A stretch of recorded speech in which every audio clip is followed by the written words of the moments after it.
A ver, Silvio Otero te pregunta, ante el desafío del caso Zavala, ¿el tribunal estará a la altura para retirar el registro a la candidata en caso de confirmarse que hubo una comisión de delitos? Es una posibilidad abierta, pregunta.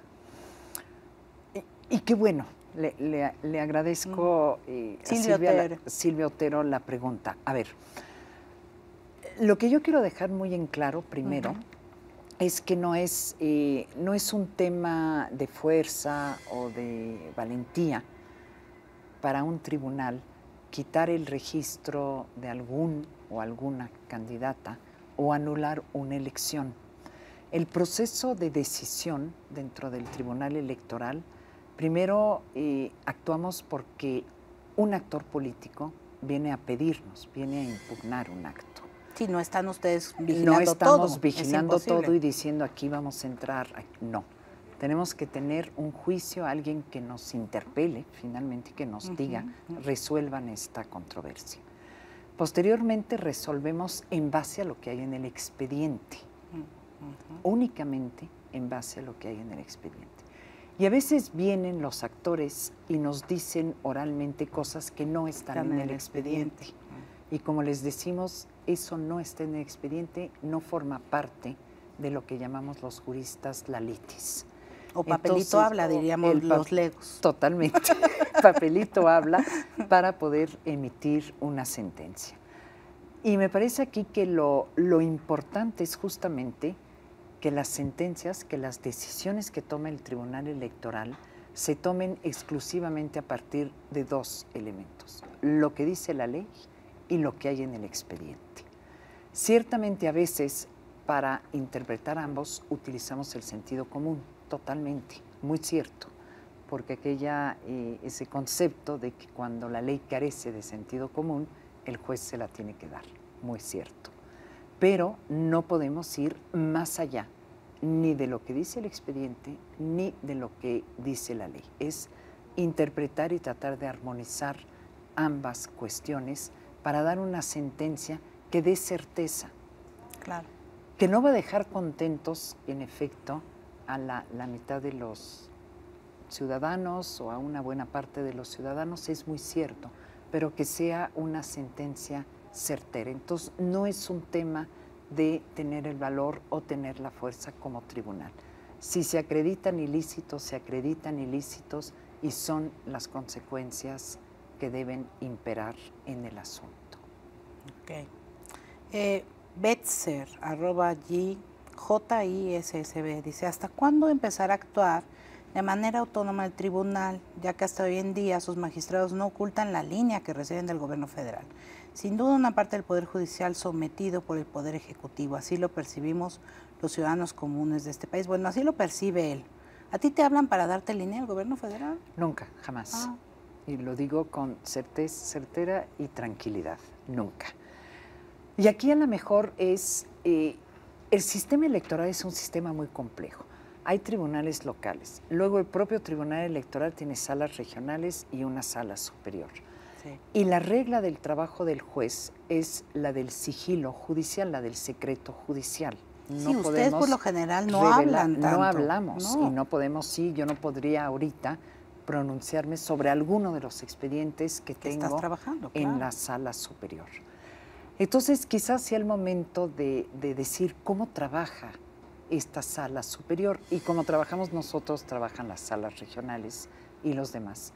Llega un expediente, se integra y se manda a la ponencia de un magistrado o una magistrada, quien elabora el proyecto de sentencia. Pero ese expediente puede ser revisado por los otros 6 integrantes de la sala y debe ser revisado en el momento en que estimemos nosotros oportuno ir a revisar todas las constancias, todo lo que hay. Posteriormente se circula un proyecto por parte del ponente o la ponente y este proyecto es discutido por 7 magistrados del Pleno y a veces estas discusiones pueden durar horas. Tenemos el expediente a la vista, verificamos constancias, verificamos la demanda, verificamos todo lo que hay en el expediente. En algunos casos aprobamos el proyecto como viene, en otros de plano no lo aprobamos que es lo que cuando se da un engrose en sesión pública, y en otros casos construimos otra argumentación u otro tipo de proyecto entre los 7. Todo este trabajo, que lleva generalmente semanas, 2, 3 semanas, puedo decir, a menos de esos asuntos urgentes, todo este trabajo se lleva a la sesión pública, en la que únicamente se ve a veces quienes votan a favor o en contra. Pero es la punta del iceberg, ¿no? Es la punta del iceberg, es una discusión muy breve. Entonces, todo este trabajo hace que nuestras sentencias son totalmente imparciales y son en base a lo que hay en el expediente, y somos muy congruentes. Eso es algo que esta integración ha cuidado mucho.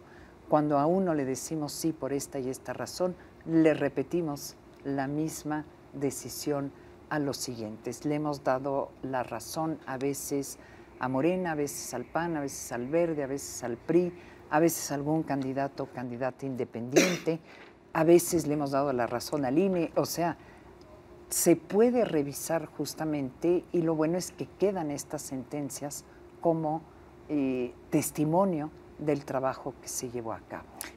¿Tú tienes secretarios de estudio y cuentas, supongo? Tengo secretarios. ¿Cuántos son? Son 12 en tiempo normal. Magistrado. Por magistrado, y ahorita estamos teniendo el doble más, entre 20 y 24, según las ponencias. Claro. A ver, la última. ¿Por qué se concede un margen de 5% de exceso de gastos de campaña? Si robar un peso es robo, ¿no debería aplicar la misma regla? Te pregunta Ius Omnibus, Alcántara García. La pregunta difícilmente la puedo yo contestar, porque esa regla la puso el constituyente cuando definió 5% de rebase, diferencia menor a 5 puntos. ¿Por qué?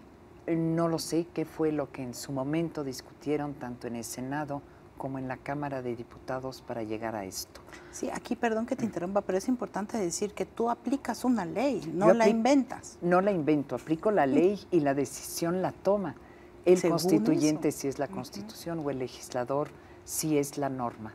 Pero aquí lo que quiero también insistir es que finalmente el juez electoral lo que hace es constantemente estar regulando la política, resolviendo conflictos entre políticos, tomando decisiones entre el derecho y la política, y obviamente esto lleva en muchos casos, a rupturas con parte de la política y a percepciones quizá equivocadas por parte de la ciudadanía en esta dificultad que tiene particularmente el juez electoral de estar resolviendo exclusivamente conflictos dentro del espacio y la esfera política. Y en tiempos récord.